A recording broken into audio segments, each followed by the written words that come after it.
Hello, students. Welcome again in the series of e-lectures. आज का topic जो हम डिस्कस करने जा रहे हैं वो है एम्पलीट्यूड मॉड्यूलेशन। आज हम एम्पलीट्यूड मॉड्यूलेशन के बारे में जानेंगे और इसके कुछ जो बेसिक जानकारी है वो प्राप्त करेंगे। सबसे पहले बात आती है एम्पलीट्यूड मॉड्यूलेशन की डेफिनेशन की। उससे पहले हमें ये पता होना चाहिए कि मॉड्यूलेशन क्या होता है। मॉड्यूलेशन एक्चुअली एक ऐसी प्रक्रिया है, ऐसा प्रोसेस है जिसमें कैरियर सिग्नल यानी कि एक ऐसा सिग्नल जो कि हाई फ्रीक्वेंसी सिग्नल होता है, उसके साथ उस सिग्नल में एक या एक से ज़्यादा जो पैरामीटर्स है उनको बदल दिया जाता है। ये पैरामीटर्स एम्पलीट्यूड, फ्रीक्वेंसी या फेज़ कुछ भी हो सकते हैं। दूसरे शब्दों में अपन कहें तो मॉड्यूलेशन एक ऐसा प्रोसेस है जिसमें कम फ्रीक्वेंसी के जो सिग्नल्स हैं उनको हाई फ्रीक्वेंसी यानी उच्च फ्रीक्वेंसी के सिग्नल्स में चेंज किया जाता है, बदला जाता है। इसको हम मॉड्यूलेशन कहते हैं। अब बात आती है एम्पलीट्यूड मॉड्यूलेशन की कि एम्पलीट्यूड मॉड्यूलेशन क्या है। जैसा कि अभी हमने थोड़ी देर पहले बताया कि अलग अलग जो इसके एलिमेंट्स हैं उनको चेंज किया जाता है, पैरामीटर्स को चेंज किया जाता है। तो एम्पलीट्यूड मॉड्यूलेशन एक ऐसे प्रोसेस हो गया जिसमें जो कैरियर सिग्नल है उसका एम्पलीट्यूड चेंज होगा। ठीक है, अगर हम एक डेफिनेशन के रूप में बात करें तो डेफिनेशन के तौर में देख सकते हैं, यहाँ पर दी भी गई है। According to the standard definition, the amplitude of carrier signal varies in accordance with the instantaneous amplitude of the modulating signal. यानी कि हम डायग्राम में देख सकते हैं कि जो मॉड्यूलेटिंग सिग्नल यानी हमारा इंफॉर्मेशन सिग्नल, बेसबैंड सिग्नल जो बहुत ही वीक है यानी बहुत लो फ्रीक्वेंसी का एक सिग्नल है। अब इस सिग्नल को हमको मॉड्यूलेट करना है यानी कि हाई फ्रीक्वेंसी सिग्नल में कन्वर्ट करना है। तो हमें इसका क्या करना पड़ेगा, कैरियर वेव के साथ में इसको सुपर इम्पोज करवाना पड़ेगा, इसका एम्पलीट्यूड मॉड्यूलेशन करना पड़ेगा। कैरियर वेव के साथ इसका मॉड्यूलेशन हम इसलिए सुपर इम्पोज इसलिए करवाते हैं कि क्योंकि कैरियर वेव क्या है, एक हाई फ्रीक्वेंसी सिग्नल है जो उसको एक तरह का सहारा देगा और सिग्नल को मॉड्यूलेट करेगा। जैसे कि डेफिनेशन में भी दिया हुआ है कि the amplitude of carrier signal varies, means change क्या हो रहा है यहाँ पे कैरियर सिग्नल का एम्पलीट्यूड चेंज हो रहा है ना, इन accordance with the instantaneous amplitude of modulating signal. Modulating signal की हर इंस्टेंटेनियस वैल्यू के लिए, क्योंकि हम यहाँ एम्पलीट्यूड की बात कर रहे हैं, एम्पलीट्यूड मॉड्यूलेशन की बात कर रहे हैं, तो यहाँ पे मॉड्यूलेटिंग सिग्नल के एम्पलीट्यूड के साथ साथ उसकी वैल्यू चेंज होगी। इसका मतलब है कि जो कैरियर सिग्नल है, एम्पलीट्यूड है जो कैरियर सिग्नल का, उसके पास में कोई इन्फॉर्मेशन नहीं होती है। ठीक है, the amplitude of carrier signal containing no information varies as per the amplitude of the signal containing information at each instant. ठीक है, अब यहाँ पर जैसे डायग्राम में भी दिया हुआ है कि कोई इनपुट सिग्नल है आपका वीएम, ठीक है, ये कोई मॉड्यूलेटिंग सिग्नल है, कैरियर सिग्नल है यहाँ पे VC cos omega C T. ये दोनों क्या है, एक दूसरे पर जब सुपर इम्पोज होते हैं तो आउटपुट में हमको जो मॉड्यूलेटेड सिग्नल मिलता है उसमें हमारा कैरियर सिग्नल और मॉड्यूलेटिंग सिग्नल दोनों के कंपोनेंट्स होते हैं। आप यहाँ पर देख सकते हैं VAM जो दिया हुआ है एक मॉड्यूलेटेड सिग्नल है जहाँ पर VC plus VM cos omega T और कॉस ओमेगा सी टी। तो ओमेगा एम जो दिया हुआ है वो तो फ्रीक्वेंसी दी हुई है मॉड्यूलेटिंग सिग्नल की, और ओमेगा सी जो दी हुई है वो फ्रीक्वेंसी दी हुई है कैरियर वेव की। आगे हम वापस इसको एक बार डिस्कस कर सकते हैं कि कोई साइन वेव की बात करें कि एक कैरियर वेव है, साइनोसॉइडल कैरियर वेव है हाई फ्रीक्वेंसी की, तो उसकी इक्वेशन क्या होगी यहाँ पर, C T is equals to A C cos 2πf C T. ठीक है, amplitude is defined as a process in which the amplitude of carrier wave यानी सी टी जो इक्वेशन दी हुई है ऊपर, is varied about a mean value linearly with baseband signal MT। Baseband signal क्या है, हमारा मॉड्यूलेटिंग सिग्नल जिसको कि मॉड्यूलेट करना है, उसके साथ में कैरियर सिग्नल जो है उसके एम्पलीट्यूड की वैल्यू चेंज होगी। और जो AM वेव है वो AM वेव क्या होती है, उसका जनरल फॉर्म क्या होता है, ST is equals to AC 1 + KA MT cos omega 2πfct। इस AM वेव को हमको आगे डिराइव करना है हम आगे की स्लाइड्स में इसको और डिस्कस करेंगे अच्छे से। यहाँ पर जो AC है वो क्या है, एम्पलीट्यूड है कैरियर वेव का, और मैसेज सिग्नल दिया हुआ है MT, ठीक है। और K जो दिया हुआ है वो मेजर होता है यहाँ पे वोल्ट्स में, ये एम्पलीट्यूड की सेंसिटिविटी है। MT मॉड्यूलेटिंग वेव दी हुई है यहाँ पे, ST मॉड्यूलेटेड वेव है, सिग्नल है, ठीक है। अब ये जो यहाँ पर दिए हुए हैं वो सिग्नल्स दिए हुए हैं कि सबसे पहला जो सिग्नल है हमारा बेसबैंड सिग्नल है, उसको दिखाया गया है यहाँ, जिसका एम्पलीट्यूड यानी आयाम जो है AM दिया हुआ है, और दूसरा कंपोनेंट जो है वो टाइम है, ठीक है। ये एक लो फ्रीक्वेंसी सिग्नल है जिसको कि हमको मॉड्यूलेट करना है। दूसरा जो फिगर दिखाया हुआ है वो है कैरियर सिग्नल का, ये कांस्टेंट एम्पलीट्यूड का हाई फ्रीक्वेंसी सिग्नल है। और आफ्टर मॉड्यूलेशन यानी कि AM मॉड्यूलेटेड वेव को दिखाया गया है, जहाँ पर कैरियर वेव का एम्पलीट्यूड और मॉड्यूलेटिंग वेव का एम्पलीट्यूड दोनों को ऐड करके दिखाया हुआ है, और इक्वेशन दिखाई हुई है जहाँ पर ये मैक्सिमम एम्पलीट्यूड और मिनिमम एम्पलीट्यूड लिखा हुआ है। मीन्स ये जो आउटर लाइन है इसको हम एनवलप कहते हैं, किसी भी AM सिग्नल का एनवलप। अब बात आती है यहाँ पर कि वेव इक्वेशन को कैसे डिराइव करेंगे। जो मैथमेटिकल एक्सप्रेशंस की अगर बात करें यहाँ पर, तो जो टाइम डोमेन रिप्रेजेंटेशन है वो किसी वेव का वो कैसे होगा। यहाँ हम एक मॉड्यूलेटिंग सिग्नल लेते हैं MT, जो है हमारा AM cos 2π FM CT। FM यहाँ पर फ्रीक्वेंसी है मॉड्यूलेटिंग सिग्नल की, A यहाँ पर एम्पलीट्यूड है। दूसरा है carrier signal, CT is equals to AC cos 2π FCT। यहाँ पर CT क्या है, कैरियर सिग्नल है, AC उसका एम्पलीट्यूड है कैरियर सिग्नल का, और 2π FCT क्या है यहाँ पे, फ्रीक्वेंसी ऑफ कैरियर सिग्नल। ये दोनों यहाँ पर दिखाई गई है कैरियर सिग्नल की फ्रीक्वेंसी, और ये सब स्लाइड में आपके शो किया हुआ है, आप इनको नोट भी कर सकते हैं आगे के लिए। Then the equation of amplitude modulated wave, तो एम्पलीट्यूड मॉड्यूलेटेड वेव की इक्वेशन क्या होगी, AC plus AM cos 2π FM CT। AC तो क्या है यहाँ पे, एम्पलीट्यूड ऑफ कैरियर सिग्नल, ठीक है। दूसरा क्या है यहाँ पे, AM cos 2π FM, क्योंकि यहाँ पर जो मॉड्यूलेशन है, मॉड्यूलेशन क्या है, किसका हुआ है यहाँ पर, मॉड्यूलेटिंग सिग्नल का, बेसबैंड सिग्नल का, और उस पर सुपर इम्पोज क्या होगी है, कैरियर वेव। तो दोनों कंपोनेंट्स यहाँ पर मल्टीप्लाई हो जाएंगे, यानी कि cos 2π FMT and cos 2π FCT। तो ये हमारा इक्वेशन नंबर 1 हो गया। अब हम बात करते हैं आगे मॉड्यूलेशन इंडेक्स की, कि मॉड्यूलेशन इंडेक्स क्या होता है। Modulation index a carrier wave after being modulated, if the modulated level is calculated then such an attempt is called modulation index. Modulation index जो है वो इस मॉड्यूलेटेड सिग्नल की डेप्थ को बताता है, उसके स्ट्रेंथ को बताता है कि सिग्नल कैसा है, ठीक है। यहाँ पे मतलब मॉड्यूलेशन का लेवल बताता है। It states the level of modulation that a carrier wave undergoes, ठीक है। मीन्स जिस प्रोसेस से वो कैरियर वेव होके गुजर रही है उस प्रोसेस का मॉड्यूलेशन इंडेक्स, ये हमको कैलकुलेट करना है यहाँ पर, ठीक है। तो हम जो इक्वेशन 1 हमने थोड़ी देर पहले पढ़ी थी, ये आप देख सकते हैं। अब इसको रीअरेंज कर रहे हैं। इसमें हम क्या करेंगे, ST इज इक्वल्स टू, यहाँ से AC को हमने कॉमन ले लिया यानी बाहर ले लिया, तो क्या बचा 1 प्लस AM बाई AC। आप देख सकते हैं ये AM है, AM by AC cos 2π FM और cos 2π FCT, ये इक्वेशन सेम रहेगी। यहाँ जो AM बाई AC है यानी amplitude of modulated signal, modulating signal and carrier signal, दोनों का एम्पलीट्यूड का डिवीज़न जो है, रेशो जो है वो है म्यू, जिसको यहाँ पे हाईलाइट किया हुआ है। ये जो म्यू है यहाँ पे दैट इज़ मॉड्यूलेशन इंडेक्स। ये हमारे इक्वेशन 2 हो गए, ठीक है।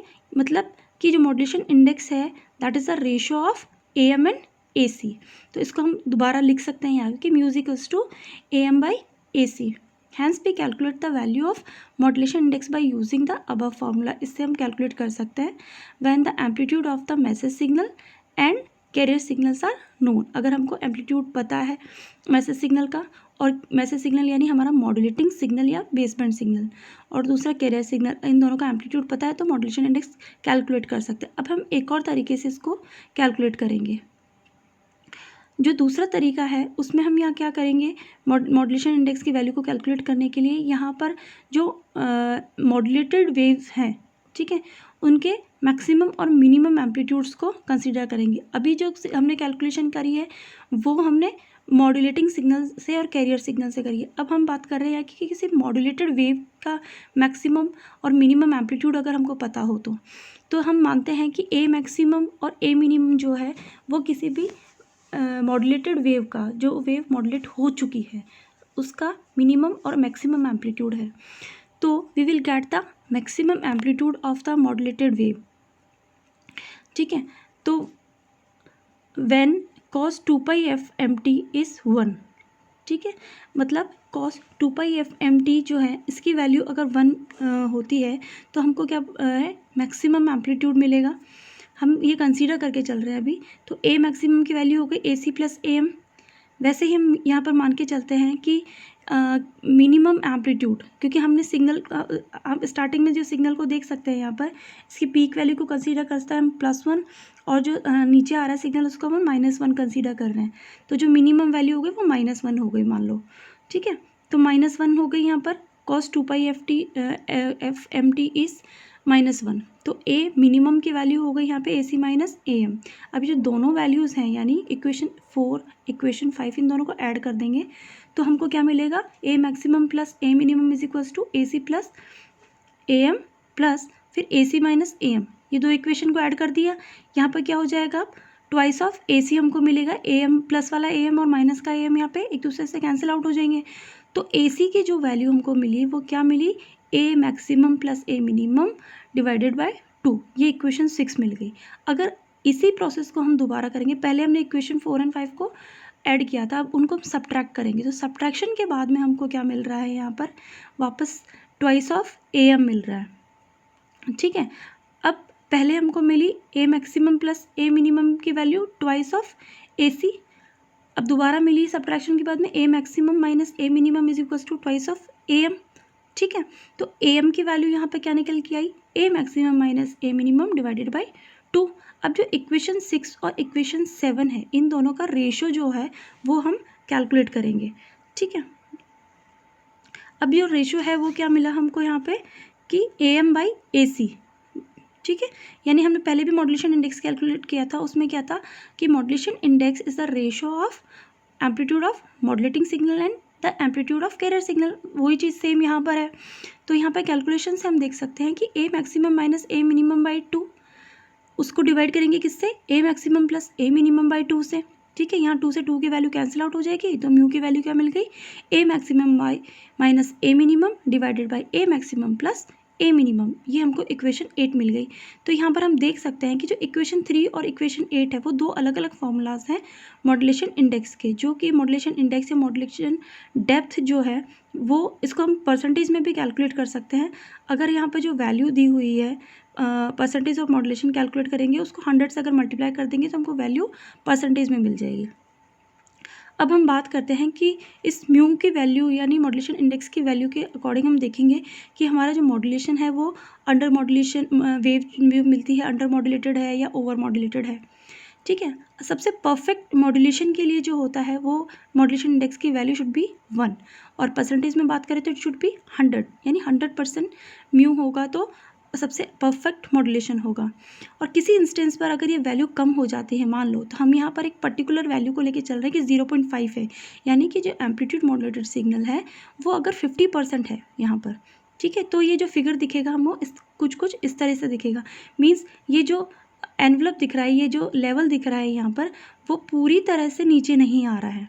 मीन्स जो मिनिमम वाला पार्ट है वो पूरी तरह से नीचे नहीं आ पा रहा है, यानी पूरा मॉड्यूलेशन नहीं हो रहा। तो ये अंडर मॉड्यूलेटेड वेव हो गई यहाँ पे। यानी आप यहाँ देख सकते हैं 50% 0% दिया हुआ है, 50% दिया हुआ है, -50% दिया हुआ है। अब बात करते हैं हम ओवर मॉड्यूलेशन की, कि अगर ओवर मॉड्यूलेटेड सिग्नल होगा तो उसमें क्या होगा कि अगर वैल्यू 1 से ज़्यादा हो रही है मॉड्यूलेशन इंडेक्स की, ठीक है, यानी कि 100% ना होके वो 150% हो जाएगी, यानी कि 1.5 हो जाएगी, तो दो वेव क्या होगी, ओवर मॉड्यूलेटेड वेव हो जाएगी, जो कुछ हमें इस तरह से नज़र आएगी। यहाँ पे मैक्सिमम लेवल दिखाया हुआ है जो मोर देन ट्वाइस है। ठीक है, और यहाँ पर जो एक दूसरे से ओवरलैप्ड हो रहे हैं वो पार्ट्स भी दिखाए गए हैं। तो this is the wave form for amplitude modulation signal with more than 100% modulation. ठीक है, आगे देखिए, as the value of modulation index increases the carrier experiences as 180 degree phase reversal. मतलब यहाँ पर क्या हो रहा है, देखो अगर वैल्यू ज़्यादा हो रही है तो 180 डिग्री फेस रिवर्सल हो रहा है। इससे क्या हो रहा है कि एडिशनल साइड बेंड्स जनरेट हो रहे हैं और जो वेवफॉर्म है वो डिस्टॉर्टेड हो रही है। इट मीन्स कि जो ओवर मॉड्यूलेशन है वो क्या करता है, वेवफॉर्म को क्या कर रहा है, प्रॉपरली उसको मॉड्यूलेट नहीं होने दे रहा है, इंटरफेरेंस क्रिएट कर रहा है और सिग्नल्स को एलिमिनेट कर रहा है, जिसको और इनमें मतलब जो नॉइज़ है या इंटरफेरेंस उसको हटाया भी नहीं जा सकता अगर मॉड्यूलेशन इंडेक्स की वैल्यू 100% से ज़्यादा होगी। नेक्स्ट हम अब कैलकुलेट करेंगे AM वेव की बैंडविड्थ। ठीक है, पहले हमने बात करी थी, अभी थोड़ी देर पहले जो सिग्नल्स की बात करी थी वो हमने कैलकुलेट किया था इस इन टर्म्स ऑफ एम्पलीट्यूड बात कर रहे थे। ठीक है, अब यहाँ बैंडविड्थ कैसे कैलकुलेट करेंगे, बैंडविड्थ जो है वो फ्रीक्वेंसीज है सिग्नल्स की, उनका डिफरेंस कैलकुलेट करेंगे। यहाँ पे maximum frequency and minimum frequencies जो होती है किसी सिग्नल की, उनका डिफरेंस है वो बैंडविड्थ होता है। अब यहाँ पर हम एक इक्वेशन कंसीडर करते हैं जो हमने स्टार्टिंग इक्वेशन थी हमारी एम्पलीट्यूड मॉड्यूलेटेड वेव की, AC 1 प्लस म्यू कॉस 2 पाई FMT कॉस 2 पाई FCT, ये हमारी स्टार्टिंग इक्वेशन थी। इस स्टार्टिंग इक्वेशन को हम वापस से एक बार मल्टीप्लाई कर देते हैं।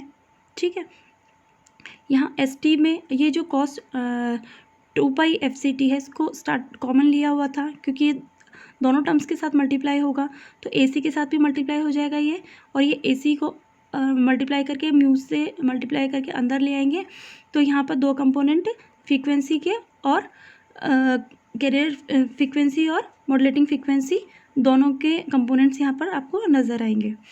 अब इसको थोड़ा सा और एलोबरेट करते हैं यहाँ पे हम कि ये जो AC वाली इक्वेशन है AC cos 2 पाई FCT, इसको हम एज इट इज़ रहने देंगे और यहाँ हम बात कर रहे हैं कि ये जो टर्म दी हुई है AC म्यू, अगर हम इसको दो पार्ट्स में डिवाइड कर दें, यानी जो FCT है हमने थोड़ी देर पहले भी कैलकुलेट करी थी कि जो FCT है इसको हम कुछ इस तरह से देखें कि 2 को 2 से यहाँ पे मैंने क्या कर रखा है, यहाँ पे सॉरी ये फ्रीक्वेंसीज़ की टर्म में हम बात कर रहे हैं यहाँ पे कि FC प्लस FM।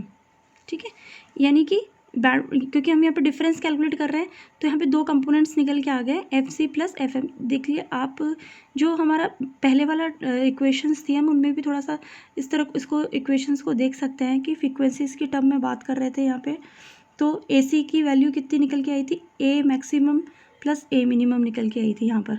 ठीक है, तो अब हम बात करते हैं यहाँ पर फ्रीक्वेंसीज़ के टर्म में।